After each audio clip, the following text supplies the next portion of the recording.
पाकिस्तान को south Africa ने दूसरे वनडे मैच में जिस कंफर्ट तरीके से शिकस्त दी है, इसके ऊपर अब बंदा क्या बात करे, अब क्या हम इस टीम के ऊपर तनकीद करें। तो बाबर आजम को प्रॉब्लम हो जाएगी। तो ये देखें, इसको कुछ ना कुछ करना पड़ेगा, वरना बाबर के लिए बड़ी प्रॉब्लम होती जाएगी। अगर आप वनडे इंटरनेशनल में आते 300 नहीं स्कोर कर रहे, तो क्या हम ये अप्रोच गलत है या फिर हमारे पास वो स्किल सेट ही नहीं है? आपको ये करना पड़ेगा, अगर नहीं करेंगे तो फिर आपकी टीम इसी तरह रगड़ते रगड़ते चलती रहेगी। आज का ओडीआई पाकिस्तान की टीम बहुत आसानी से हार गई, लेकिन ये कोई हारने वाला मैच नहीं था। तब आप चैंपियन टीम बनेंगे जब आपके हर प्लेयर की मेंटालिटी इस तरह की होगी। गेंद हिल रहा था तो वो गेंद अच्छा मजेदार हो रहा था, तो जो क्वालिटी प्लेयर है तो उसको अगर वो ये भी ना खेल सके तो कोई फायदा नहीं हुआ। हमारे शुरू के एक दो प्लेयर्स जो हैं वो बहुत ज्यादा अंडर प्रेशर है, खासतौर पे बाबर।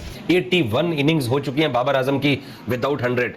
वो जो प्रेशर है उनके ऊपर वो और बढ़ता जा रहा है और उसका एंड पता नहीं क्या होगा, मुझे नहीं पता। नमस्कार दोस्तों, पाकिस्तानी टीम और बाबर आजम की एक बार फिर अपने ही घर में फजीयत हो गई है। साउथ अफ्रीका की सी टीम ने एक बार फिर पाकिस्तानी टीम और बाबर आजम की फजीयत उनके घर में कर दी। पाकिस्तान और साउथ अफ्रीका के बीच हुए दूसरे ओडीआई में साउथ अफ्रीका ने कॉन्टेंट डिकॉक के शतक के दम पर पाकिस्तान को 8 विकेट से हरा दिया। ये वही साउथ अफ्रीका की टीम है जिसके कई मेन खिलाड़ियों को इस सीरीज से पहले आराम दिया गया था और एक सी टीम को खिलाया गया था।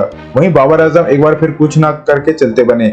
इस मैच में भी सिर्फ 13 रन बनाकर आउट हो गए। वहीं पाकिस्तानी बॉलिंग की साउथ अफ्रीकन टीम ने जमकर खबर दी। साउथ अफ्रीका की सी टीम से हारने के बाद पाकिस्तानी मीडिया और एक्स क्रिकेटर बौखलाए हुए हैं, तो देखते हैं उनकी प्रतिक्रिया इस वीडियो में। पाकिस्तान को साउथ अफ्रीका ने दूसरे वनडे मैच में जिस कंफर्ट तरीके से शिकस्त दी है, इसके ऊपर अब बंदा क्या बात करे, अब क्या हम इस टीम के ऊपर तनकीद करें। साइम अयूब साहब भी यही है, मतलब वो अपनी 50 स्कोर की, उसके बाद गैर जिम्मेदाराना शॉट खेलने शुरू कर देते हैं, या वो जिस तरीके से उनको गेंद पड़ा, उनको वो जिस तरीके से वो आउट हुए, विकेट पे खड़े होकर हैरानी से देखते रहे कि हाय मेरे साथ क्या हुआ। भाईजान, हरीफ टीमें आपको इसी तरीके से हैरान परेशान करती चली आ रही हैं और आगे भी करती चली जाएंगी अगर आप अपनी इनिंग्स को और अच्छा करके 100 की तरफ नहीं जाएंगे। लेकिन क्योंकि पाकिस्तान की टीम के अंदर अब जो मुझे लगता है हालात ये है कि साइम अयूब सेटिस्फाइड होगा कि देखें जहां बाबर, रिजवान और फखर 3 सीनियर बल्लेबाजों ने स्कोर नहीं किया, वहां मैंने तो 50 कर दी है। रिजवान इस बात पे सेटिस्फाइड होगा कि मैंने पिछले मैच में तो स्कोर किया था। बाबर इस बात पे सेटिस्फाइड होगा कि मैंने T20 सीरीज के फाइनल में स्कोर करके दिया था, अब हर मैच में मैंने स्कोर करना है। 81 इनिंग्स हो चुकी हैं बाबर आजम की विदाउट 100। वो जो प्रेशर है उनके ऊपर वो और बढ़ता जा रहा है और उसका एंड पता नहीं क्या होगा, मुझे नहीं पता। तो बाबर आजम जिन मुश्किलात के अंदर जिस तरीके से वो बैटिंग करते जा रहे हैं और उनके बारे में जो एक ओपिनियन थी लोगों की वो चेंज होती जा रही है, तो मेरा ज़ाती ख्याल ये है कि वो अपने लिए मुश्किलात पैदा कर रहे हैं। अब आ जाते हैं इस वनडे मैच में बॉलिंग में। यार हमारी बिल्कुल ही फीकी बॉलिंग लगी है यार, खुदा की कसम। चाहे जूनियर कर रहा था, चाहे नसीम कर रहा था, चाहे शाहीन कर रहा था, चाहे फ़हीम कर रहा था, सलमान अली आगा कर रहा था, हुसैन तलत कर रहा था और साइम अयूब कर रहा था। आपको पता है हमने 8 बॉलर आजमाए हैं, 8 बॉलर, और हम विकेटें सिर्फ 2 ले सके हैं। उनकी पहली विकेट की शराकत में जो पार्टनरशिप हुई है वो 81 की हुई है और दूसरी जो थी वो तकरीबन 150 रन की उनकी पार्टनरशिप हुई है। सो साउथ अफ्रीका ने हमें हर तरह से इस मैच के अंदर पकड़ा, हर तरह से इस मैच के अंदर उन्होंने हमारा बुरा हाल किया, आउट क्लास करके वो सीरीज 1-1 से बराबर करने में कामयाब हो गए हैं। आपको ये भी याद रहे कि T20 सीरीज का पहला मैच अफ्रीका जीता पिंडी में, दूसरा हमने लाहौर में जीत के सीरीज बराबर की, और जो दूसरा मैच जीता है फिर फाइनल में उसका एतमाद बड़ा डिफरेंट सा होता है। तो साउथ अफ्रीका फाइनल हार गया था, हम लोग फाइनल जीत गए थे, और अब हम यहाँ पहला वनडे जीते हैं, दूसरा वनडे हम हार गए और साउथ अफ्रीका अब आखिरी मैच में जीत के साथ मैदान में उतरेगा और हम एक हार के साथ एतवार को फाइनल में उतरेंगे। लेकिन आज का ओडीआई पाकिस्तान की टीम बहुत आसानी से हार गई, लेकिन ये कोई हारने वाला मैच नहीं था, क्योंकि पाकिस्तान की टीम ने 270 का जो टोटल दिया था वो भी आज के मैच के हिसाब से कम नहीं था। लेकिन मुझे बड़ी हैरानगी हुई कि पाकिस्तान के जो टॉप ऑर्डर्स हैं उन्होंने इतनी बुरी तरीके से बैटिंग की कि अगर वो बेहतर तरीके से खेलते तो मेरे ख्याल में 270 से ज्यादा जो है वो रन हो सकते थे, 300 हो सकते थे या 300 से ज्यादा हो सकते थे। लेकिन मुझे समझ नहीं आई, मतलब फखर जमान पहले ओवर में पीछे की बॉल पे शॉट मार दिया उन्होंने, आउट हो गए। बाबर आजम फिर वही बीच की बॉल पे। ये सिलसिला कब तक चलता रहेगा मुझे नहीं समझ आती। अब बाबर ने जब 68 रन किए तो सब यही सोच रहे हैं, ये सोच रहे थे कि नहीं यार अब बाबर कहीं ना कहीं रन करना शुरू करेगा। लेकिन अगर बाबर को वही प्रॉब्लम हो रही है, वही बीच का बॉल अंदर आए तो मुश्किल, लेग बिफोर बाहर निकले तो उसमें कॉर्ड बैंड स्लिप लग जाती है, चाहे स्पिनर हो, स्पेशली जो लेफ्ट आर्म स्पिनर हो या फास्ट बॉलर हो।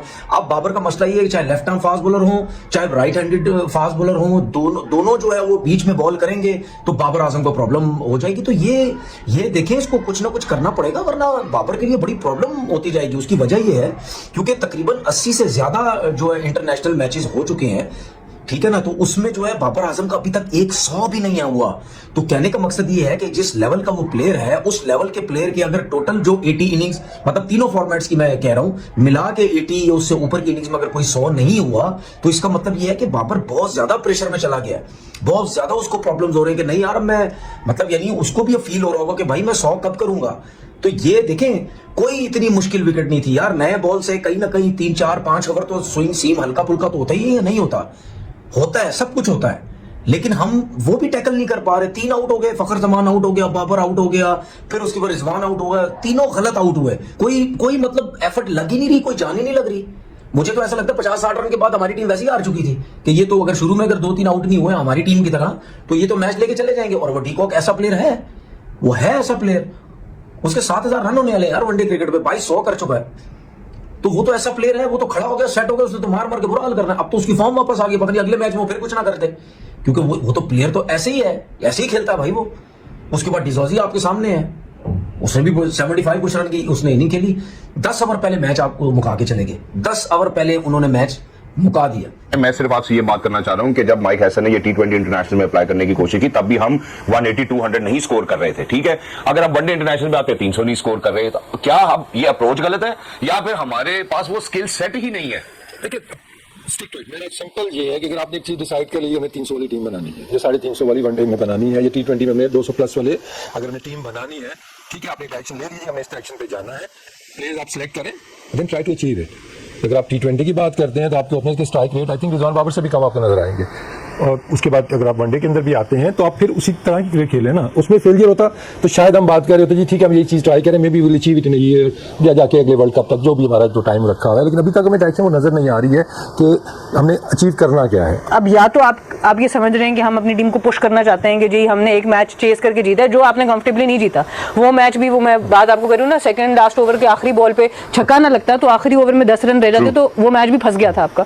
तो आप वो भी कंफर्टेबली नहीं जीते, तो आप अपने आप को एक और मुश्किल में डाल रहे हैं कि जी अब हम सेट करके जीतते हैं। सेट करने में हम क्यों वीक हैं, हमें ये बात समझनी पड़ेगी। आप T20 क्रिकेट देख लें या वनडे क्रिकेट देख लें, आपको टारगेट सेट करने में प्रॉब्लम आ रही है। उसमें 2-3 चीज़ें हैं, या तो हम पिच रीड नहीं कर पा रहे जो हमारे ओपनर्स जाते हैं, क्योंकि ओपनर्स का काम खाली नए बॉल को नेविगेट करना नहीं है। ओपनर्स का काम ये भी है कि वो सबसे क्लेवर थिंकर होने चाहिए आपकी टीम के अंदर, कि वो पिच पे जाके असेस करें कि हमारी बॉलिंग लाइनअप में कौन कौन बॉलर्स हैं, इस पिच के ऊपर हमारी टीम के लिए पार स्कोर से ऊपर क्या स्कोर होगा। तब आप चैंपियन टीम बनेंगे जब आपके हर प्लेयर की मेंटालिटी इस तरह की होगी। सो या तो हमारे ओपनर्स को इस बात को हमें नहीं हम समझ पा रहे, वो हम उधर लैक करते हैं। नया गेंद जो होता है इन पिचेस के ऊपर हमने देखा है कि थोड़ा सा मूवमेंट, ये नहीं कि बहुत ही ज़्यादा घूम रहे हैं, मगर घूमता है। आपने देखा बाबर जिस तरह आउट हुए, या जिस तरह का नया गेंद हुआ, गेंद हिल रहा था, तो वो गेंद अच्छा मज़ेदार हो रहा था। तो जो क्वालिटी प्लेयर है तो उसको अगर वो ये भी ना खेल सकें तो कोई फ़ायदा नहीं हुआ। हमारे शुरू के 1-2 प्लेयर्स हैं वो बहुत ज़्यादा अंडर प्रेशर है, खासतौर पर बाबर। रिजवान भी अंडर प्रेशर हो गए हैं आजकल, इसलिए बिकॉज ऑफ हिस कैप्टनसी का जो इशू इनका चल रहा है, तो वो इतना मज़ेदार नहीं हुआ। अदरवाइज ये अच्छा था। बाबर को आपने ड्रॉप किया, फिर टीम में शामिल किया, लेकिन उनको आप खिला रहे हैं, उनकी फॉर्म आ रही है, जा रही है। जैसे एक ज़माना था ना कि ऊपर से एंटीना हिलाते थे, कहते हैं आ गया चैनल, कहते नहीं ज़रा और राइट पे ले जाओ।